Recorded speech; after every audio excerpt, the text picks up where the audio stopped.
بسم اللہ الرحمن الرحیم۔ شروع اللہ کے نام سے جو بڑا مہربان اور نہایت رحم کرنے والا ہے۔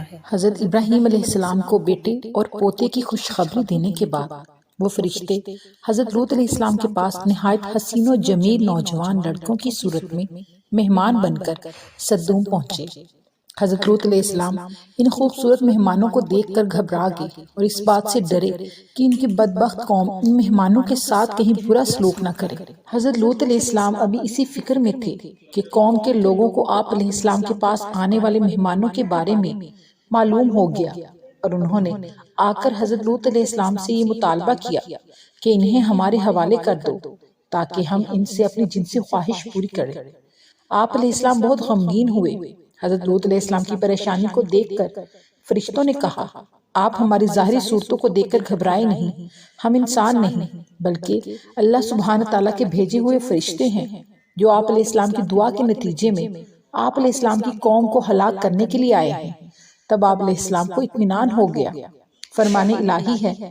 ترجمہ: پھر جب ہمارے قاصد فرشتے نہایت خوبصورت کم عمر نوجوانوں کی شکل میں لوط علیہ السلام کے پاس پہنچے تو وہ لوط علیہ السلام ان کی وجہ سے غمگین ہو گئے اور دل ہی دل میں گھٹن محسوس کرنے لگے کہ ان خوبصورت نوجوانوں کو میں اپنی قوم کی بدفعلی سے کیسے بچاؤں گا۔ قاصدوں نے کہا، آپ خوف نہ کھائیے اور نہ ہی غمزدہ ہوں، ہم آپ کو اور آپ کے گھر والوں کو بچا لیں گے سوائے آپ کی بیوی کی، وہ پیچھے رہ جانے والوں میں سے ہوگی۔ ہم اس بستی والوں پر ان کی نافرمانیوں کی وجہ سے آسمان سے عذاب نازل کرنے والے ہیں اور بلا شبہ ہم نے اس بستی کو ان لوگوں کے لیے عبرت کی نشانی بنا دیا ہے جو عقل رکھتے ہیں۔ جب ہمارے بھیجے ہوئے فرشتے لوط علیہ السلام کے پاس پہنچے تو وہ ان کی وجہ سے بہت غمگین ہوئے اور دل ہی دل میں کڑنے لگے اور کہنے لگے کہ آج کا دن بڑی مصیبت کا دن ہے۔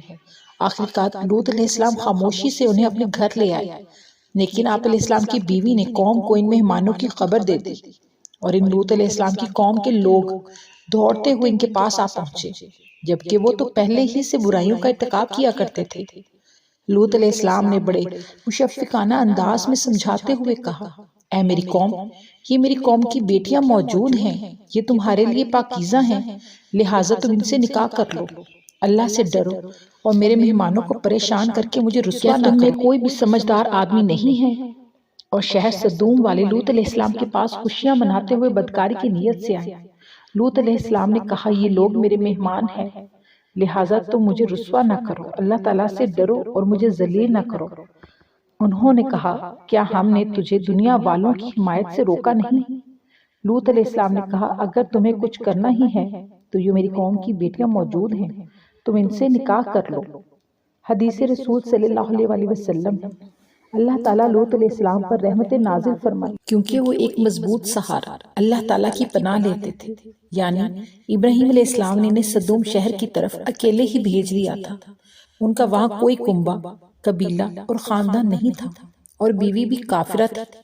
عذاب الہی کی آمد سے پہلے ہی حضرت لوط علیہ السلام اپنے خاندان اور مومنین کو لے کر رات ہی رات میں سدوم سے ہجرت کر گئی۔ آپ علیہ السلام کی بیوی نے آپ علیہ السلام کے ساتھ چلنے سے انکار کر دیا۔ آخرکار جب رات کا آخری حصہ آیا، اللہ تعالیٰ نے آپ علیہ السلام سے کیے ہوئے وعدہ کے مطابق ایک زوردار چیخ بھیجی جس نے قوم لوط کے دل ہلا کر رکھ دیے۔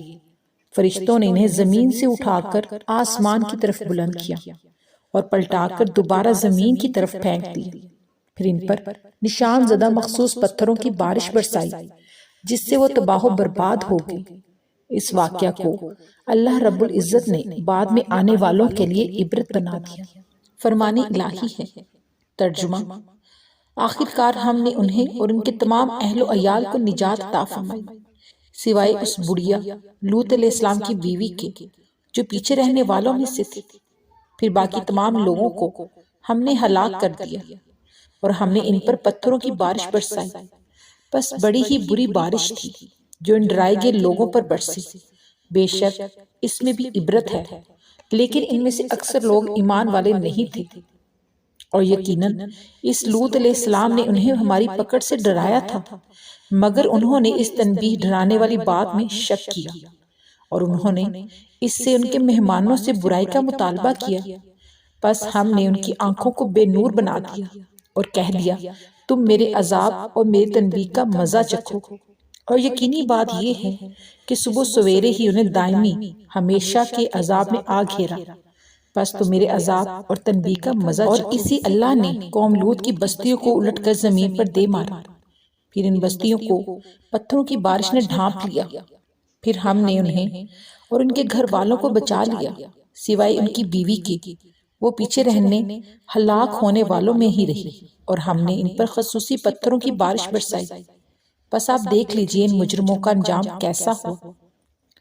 قوم لوط کو ہلاک کرنے کے بعد اللہ تعالیٰ نے ان بستیوں کی جگہ ایک بدبودار جھیل بحریمیت کے نام سے بنا دی، جس کے پانی اور ارد گرد کی زمین سے کوئی فائدہ نہیں اٹھایا جا سکتا۔ یہ اللہ تعالیٰ کی طرف سے اس کی عظمت، قدرت اور اس کی پکڑ کی ایک نشانی ہے۔ سمجھدار لوگ قوم لوط کے انجام سے سبق حاصل کرتے ہوئے ان برائیوں سے بچتے ہیں جو ان کے اندر موجود تھیں، جبکہ بے سمجھ لوگ ان جرائم کا ارتکاب کر کے اپنے آپ کو عذاب الہی کا مستحق بنا لیتے ہیں، جن کی وجہ سے قوم لوط ہلاک ہوئی۔ اللہ سبحانہ تعالیٰ ہم سب کو ان جرائم سے بچنے کی توفیق عطا فرمائے جو قوم لوط کی ہلاکت کا سبب بنے، اور ہمیشہ ہم پر اپنی رحمت کا نزول فرمائے تاکہ ہماری دنیا کی زندگی بھی خوشحال رہے اور آخرت میں بھی جنت الفردوس کا داخلہ نصیب ہو۔ اللہ تعالیٰ کی رحمت کے حصول کے لیے دعا کرنی چاہیے۔ ترجمہ: اے اللہ، میں آپ کی رحمت کا طلبگار ہوں، مجھے ایک لمحہ کے لیے بھی میرے نفس کے حوالے نہ کرنا، اور میرے تمام معاملات درست فرما دیجیے۔ آپ کے علاوہ کوئی معبود برحق نہیں۔ آمین۔